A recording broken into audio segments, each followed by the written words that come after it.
শতরূপে সারদা এই গ্রন্থ থেকে পাঠ চলছে।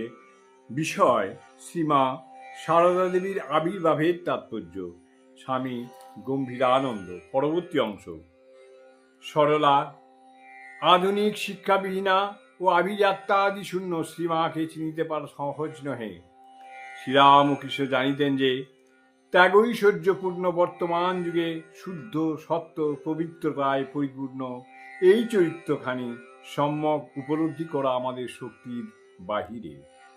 তাই তিনি স্বয়ং তাহার স্বরূপ প্রকটিত করিতে অগ্রসর হইয়াছিলেন।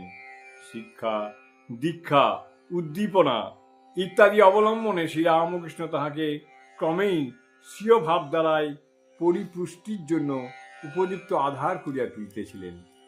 ষোড়শী রূপে পূজা করিয়া শ্রীরামকৃষ্ণ তাহার মধ্যে দেবীর আবাহন করিয়াছিলেন।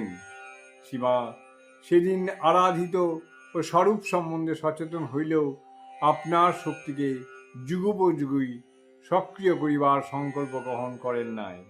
আর সে পূজা হইয়াছিল নিভৃতে নিশীতে। লোকে উহা শুনিয়া থাকিলেও উহার মর্ম সবিশেষ উপলব্ধি করিতে পারে নাই। ইয়ার পর শ্রীমাকে সকার্য সাধনের জন্য স্পষ্ট আহ্বান জানাইবার সময় আগত এবং ভক্তদিগকেও সে বিষয়ে অবহিত করা আবশ্যক।